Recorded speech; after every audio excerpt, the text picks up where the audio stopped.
those words. I now request Mr. Rishabh Gulati and Mr. Rakesh Singh to please join us on stage for another conversation with our chief guest, Shri Arjun Ram Meghwal. आदरणीय मंत्री जी, हमारे साथ इस नीति और संविधान dialogue जो हम ऑर्गेनाइज कर रहे हैं उसमें जुड़ने के लिए बहुत बहुत धन्यवाद.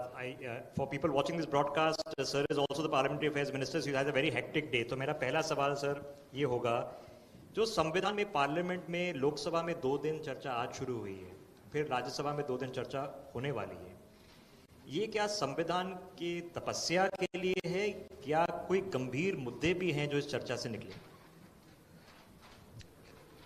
देखिए, आपने बहुत ही शानदार एक क्वेश्चन किया है. 2014 में मोदी जी आए एज ए प्रधानमंत्री इस देश में. इससे पहले हमारा जो 26 नवंबर था, इसको हम कानून दिवस के रूप में मनाते थे, जिसको हम अंग्रेजी में लॉ डे कहते हैं. प्रधानमंत्री नरेंद्र मोदी जी का संविधान को सम्मान करने का विषय जब वो गुजरात में मुख्यमंत्री थे तब से था. तो उन्होंने कहा, भाई ये संविधान दिवस क्यों नहीं हो सकता. और जब बाबा साहब B.R. अम्बेडकर साहब की 125वीं जयंती थी 2015 में, तब 19 नवंबर 2015 को सोशल जस्टिस एंड एम्पावर्ड मंत्रालय से एक सर्कुलर जारी हुआ कि आगे से 2015 में तो हम मनाएंगे ही संविधान दिवस, लेकिन आगे से प्रतिवर्ष हम संविधान दिवस मनाएंगे. इसलिए ये मोदी जी का इनिशिएशन है, ये तो मानना ही पड़ेगा और देश को स्वीकार करना पड़ेगा. इससे पहले कहां था? Modi ji has taken a initiation, तब जाकर के ये 2015 से हम संविधान दिवस मना रहे हैं. उस समय भी 2 दिन चर्चा हुई थी संविधान पे, पहली बार लोकसभा और राज्यसभा में, और लोगों ने समझा कि बाबा साहब B.R. अम्बेडकर साहब का कितना कंट्रीब्यूशन संविधान के निर्माण में रहा. इस बार कोई चर्चा का हमारा कोई उद्देश्य, ऐसा मुझे लगता है कि शुरू में जब सत्र शुरू हुआ था, मैं पार्लियामेंट अफेयर्स के नाते कह रहा हूं कि हमारे एजेंडे में ये नहीं था, लेकिन उनके एजेंडे में कोई अमेरिका में घटना घटी, उसको लेकर के आए और वो हल्ला करने लगे. फिर उन्होंने कहा, देखो हम चला सकते हैं. उन्होंने कहा अपोजिशन साइड से, आप संविधान पे चर्चा करोगे क्या? तो संविधान पे चर्चा करने में हमें कहां तकलीफ है. मैंने कहा कर लेंगे. तो दोनों बार BSc में उनकी ओर से इशू आए. हमने कहा हमारी गवर्नमेंट बिजनेस है, उनको आप करने दो. उन्होंने कहा नहीं, पहले आप संविधान पे चर्चा करो. तो संविधान पे चर्चा की डेट डिसाइड हुई, 13-14 लोकसभा और 16-17 आपका राज्यसभा. इसलिए सरकार संविधान पे चर्चा हो, कोई डिमांड आए, किसी भी दल से आए, तो सरकार ने स्वीकार किया. और आज लोकसभा में हमारे राजनाथ सिंह जी ने चर्चा शुरू की कि संविधान की जो हमारी ग्लोरियस जर्नी है वो कैसी रही है, और मुझे लगता है शानदार अच्छी चर्चा हो रही है. मेघवाल साहब, जिस तरह से 1 नेशन 1 इलेक्शन की चर्चा है, आपने कैबिनेट से कल उसको जो है मंजूरी दिलाई है, उसको लेकर विपक्ष का तेवर तल्ख है. विपक्ष का साफ तौर पे कहना है कि 1 नेशन 1 इलेक्शन की जगह 1 नेशन 1 हेल्थ सिस्टम होना चाहिए, 1 नेशन 1 एजुकेशन सिस्टम होना चाहिए. क्या इसको लेकर क्या कहेंगे? देखिए, वो हम अलग से आपको ब्रीफ करेंगे, लेकिन मुझे आपके माध्यम से उनको कहना है, क्या 1952 का चुनाव लोकसभा और विधानसभा साथ साथ नहीं हुए थे? 1957 का चुनाव साथ साथ नहीं हुआ था? 62 का चुनाव साथ साथ नहीं हुआ था? 67 का चुनाव साथ साथ नहीं हुआ था? आपने 71 में मध्यावधि चुनाव करवाया, और उसके बाद 356 का जो आर्टिकल है राज्य सरकारों को गिराने का, उसका मैक्सिमम दुरुपयोग किया. इसलिए काल चक्र टूट गया और मॉडल कोड ऑफ कंडक्ट लग जाता है, डेवलपमेंट में भी दिक्कत आती है, गवर्नेंस भी बिगड़ता है. इसके लिए प्रधानमंत्री नरेंद्र मोदी जी ने 2019 में सभी दलों की एक बैठक बुलाई थी. आपको जानकारी के लिए बता देता हूं, सभी दलों के, और उसमें दल के कोई फ्लोर लीडर नहीं थे, जो दल के उनके अध्यक्ष थे, राष्ट्रीय अध्यक्ष, वो सब थे. उसमें कांग्रेस को छोड़ करके सारे आए थे. सबने स्वीकार किया कि ये अच्छा सुझाव है. उसके बाद जो फॉर्मर प्रेसिडेंट ऑफ इंडिया है रामनाथ कोविंद जी की अध्यक्षता में कमेटी बनी, उस कमेटी ने सबको सुना भी आप बताओ क्या इसमें खराबी है। और कई देशों में हो रहा है, इंडोनेशिया में हो रहा है, यूनाइटेड स्टेट में हो रहा है, कई देशों में हो रहा है। और इसमें गड़बड़ कहां है? लॉ एंड ऑर्डर आपका, जब पुलिस की जरूरत होती है लॉ एंड ऑर्डर में, चुनाव होता है तो वहां लग जाता है। तो ये तो एक बहुत अच्छा मुझे लगता है इलेक्शन रिफॉर्म का एक स्टेप है। इसको विपक्षी दलों का सहयोग करना चाहिए, इसका विरोध नहीं करना चाहिए, मैं ऐसा मानता हूं। लेकिन मेघवाल साहब, जहां तक राज्यसभा में बात की जाए 163 जरूरत पड़ेगा 2/3 बहुमत के लिए। वहीं जो है लोकसभा की बात किया जाए 362 आपको मतों की जरूरत पड़ेगा। तो ऐसी स्थिति कैसे पूरा होगा, क्या आपको लगता है? अच्छे काम के साथ अच्छे लोग जुड़ जाते हैं जी। जुड़ते हैं, 370 में जुड़े ही थे ना। मेघवाल जी, जो अभी डिस्ट्रप्शन चल रही है पार्लियामेंट में, अब ये रूटीन बन गया है, ये थर्ड टर्म है, सेकंड सेशन है, क्या किया जाए इसका? As a parliamentary affairs minister इसका हल क्या है? मुझे लगता है कि कुछ लोग ऐसे हैं, कहीं बाहर बैठे हैं, जो इंडिया की जो इकोनॉमिक साइज है जो तेजी से आगे बढ़ रही है, उससे उनको शायद कोई पीड़ा हो रही है, ईर्ष्या हो रही है, या भारत में स्टेबल गवर्नमेंट क्यों है, कोई न कोई ऐसी षड्यंत्रकारी कोई एक्शन लेते हैं वो, और फिर उसको किसी न किसी मीडिया में छपवाते हैं, और उसके बाद हमारा संसद सत्र शुरू होता है उससे पहले उसकी खबर यहां आ जाती है। आपका हिंडनबर्ग रिपोर्ट क्या है, आपका पेगासिस की रिपोर्ट, मतलब उससे उसके बाद भी नहीं आती, पहले भी, बस उस जब सत्र शुरू होता है उसके 2-3 दिन पहले आती। इस बार भी ऐसा ही हुआ। तो हमें सावधान तो रहना ही पड़ेगा ना। जो इंडिया की इकोनॉमी को डिस्टर्ब करना चाह रहे हैं, ऐसे अगर लोग कोई चीज कहते हैं, फिर हमारे यहाँ आकर के लोग हमारे जो इंस्टीट्यूशन है उनको नहीं मान करके उनकी बात पे पूरा विश्वास करके यहाँ हाउस को चलने नहीं देते हैं, तो वो ठीक परंपरा नहीं है। मेघवाल साहब, क्या खतरा, यही हम उनको समझा रहे हैं कि ये ठीक परंपरा नहीं है। मेघवाल साहब, खतरा क्या बाहर से है या अंदर से है? किस तरह खतरा आप जो है? कुछ ऐसे लोग हैं जो बाहर की जो एजेंसी हैं जो भारत के विरोध में बोलते रहते हैं, वो कोई खबर छापते हैं उसको ज्यादा विश्वास करते हैं, ये खतरा है, और कोई खतरा नहीं है।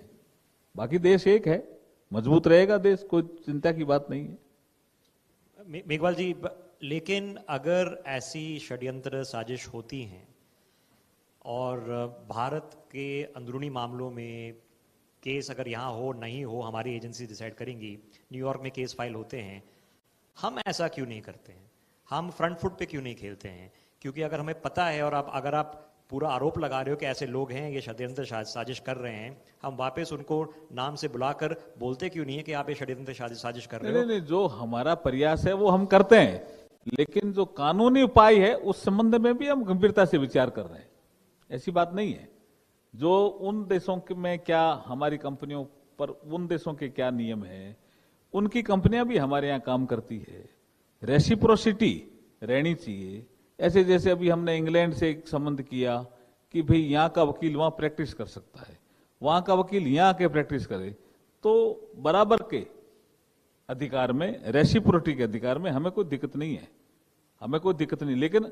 लेकिन वन वे नहीं हो सकता। You are using the word reciprocity, diplomacy में इसको इस्तेमाल किया जाता है। तो क्या मेघवाल जी आप कह रहे हैं कि अगर ऐसा कोई व्यक्ति या संस्था हो जिसके अगेंस्ट करप्शन एलिगेशंस हो और उनका यहां पर भारत में कोई भी फाइनेंशियल लेना देना हो, तो हम भी ऑप्शन ओपन रखते हैं उनके ऊपर केस फाइल करने का? देखिए, मैंने कहा ना, जो हमारे लॉज हैं बने हुए, पहले तो हम उसके तहत ही काम करेंगे, फिर अगर हमें लगता है कि कुछ सुधार की जरूरत है तो उस दिशा में भी आगे कदम बढ़ाएंगे।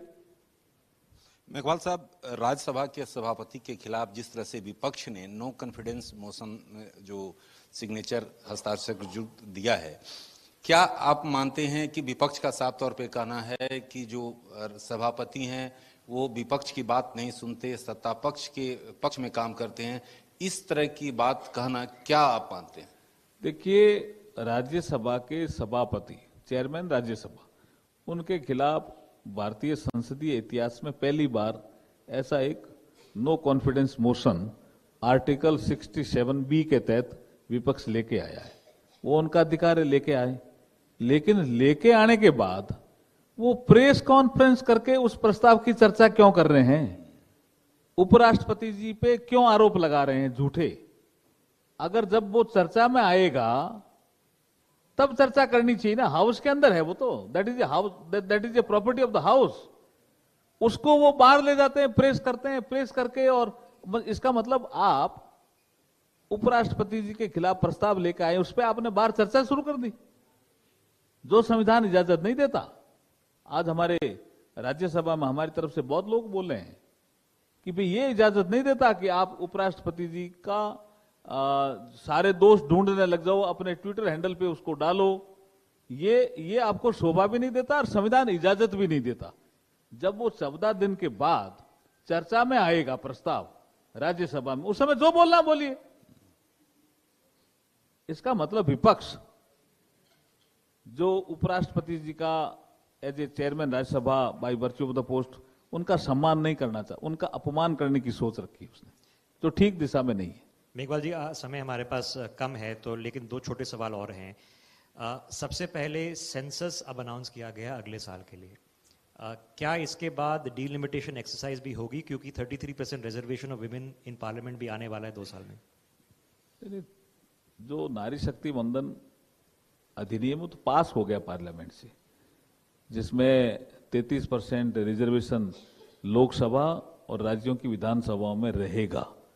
2026 तक हमारा डीलिमिटेशन को संविधान के द्वारा ही फ्रीज किया हुआ है, हमने नहीं किया। हमसे पहले जो शासन करते थे उन्होंने कहा कि 2026 तक कोई डीलिमिटेशन की एक्सरसाइज नहीं करेगा, तो 2026 के बाद ही ये सारी प्रक्रियाएं शुरू होगी। सेंसस आपने ठीक कहा कि इसमें हम डिजिटली सेंसस करने का प्रयास करेंगे, और सेंसस जैसे ही होगा उसके बाद एक डीलिमिटेशन आयोग बैठेगा। वो डीलिमिटेशन आयोग 2026 के बाद, क्यों 26 तक तो फ्रीज किया हुआ है एज पर कॉन्स्टिट्यूशन, तो 26 के बाद जब वो डीलिमिटेशन आयोग कौन सी सीट महिलाओं के लिए रिजर्व होनी चाहिए, कौन सी सीट अभी जो एससी की है क्या वो एससी की रहे या जनरल हो जाए, कौन सी सीट एससी की है वो एसटी की करनी है, या कौन जगह एसटी की पॉपुलेशन बढ़ गई जहां जनरल सीट है उसको एसटी की करनी है, ये सारी एक्सरसाइज वो डीलिमिटेशन आयोग करेगा। निश्चित रूप से ये कार्रवाई होगी, और अगला जो चुनाव आएगा तब जो नारी शक्ति वंदन अधिनियम है वो लागू होगा, और महिलाओं को 33% लोकसभा में और विधानसभा में रिजर्वेशन मिलेगा। मेघवाल साहब, एक सोशल मीडिया से लास्ट में मैं क्वेश्चन मैं हर बार पूछता हूं, सोशल मीडिया पे जो एक ट्रेंड कर रहा है कि कानून मंत्री और पार्लियामेंट अफेयर्स मिनिस्टर हैं, तो एक सवाल जरूर पूछने के लिए कि जो बांग्लादेश में जो स्थिति है, आखिरकार बांग्लादेश को लेकर सरकार को जो इस पर रिएक्शन होना चाहिए, उससे जरूर जो है आप मंत्री जी से पूछिएगा कि आखिर सरकार चर्चा क्यों नहीं कराने के लिए, जो विपक्ष भी कहता है, लेकिन ये सोशल मीडिया का प्रश्न है, मैं पूछ रहा हूँ। विपक्ष इसमें चर्चा कहां चाह रहा है? विपक्ष तो किसी और पे चर्चा चाह रहा है, विपक्ष तो इसमें आलोचना ही नहीं कर रहे हैं। बांग्लादेश में हिंदुओं पे जो अत्याचार हो रहा है उसमें विपक्ष आलोचना ही नहीं कर रहा है। हाँ, आलोचना नहीं। मैं आपकी जानकारी के लिए कह रहा हूं। देखिए, ये दुर्भाग्य है कि बाबा साहब अम्बेडकर को हम याद करते हैं, लेकिन संविधान जब बन रहा था और जब ये देश के 2 बंटवारे हुए, ईस्ट पाकिस्तान वेस्ट पाकिस्तान के नाम से पाकिस्तान देश बना, एक भारत रहा, उस समय भी बाबा साहब ने कहा था कि ये बांग्लादेश में और पाकिस्तान में जो माइनॉरिटीज रह गई हैं, हिंदू विशेष करके सरदार कम्युनिटी के सिख लोग, उनके साथ ये अत्याचार कर सकते हैं, इसलिए आप थोड़ी अदला बदली का जो प्रस्ताव है ना जनसंख्या वाला, उसको आप लागू कर दो। उस समय भी कहा था उन्होंने। आज बांग्लादेश में जो अधिकतर जिनके साथ, जिनको हम हिंदू भी कह रहे हैं, अत्याचार हो रहे हैं, वो मतवा समुदाय के लोग हैं। वो कहते हैं श्री हरि बोल, ये हमारा वाक्य हम बोलेंगे, वो कहते हैं श्री हरि बोल यहां मत बोलो। ऐसा थोड़ी होता है। लेकिन सरकार बहुत चिंतित है, और सरकार कार्रवाई, जो अपेक्षित कार्रवाई, सरकार कार्रवाई कर भी रही है। मंत्री जी, it's one of the toughest jobs in Parliament, which is to try to get consensus to keep Parliament functioning, which is the Minister of Parliament Affairs. Being Minister of Law and Justice is another tough job. Thank you very much, sir. आपने इतने busy Parliament सदर के बीच में हमारे लिए समय निकाला, बहुत बहुत धन्यवाद। थैंक यू, धन्यवाद सर।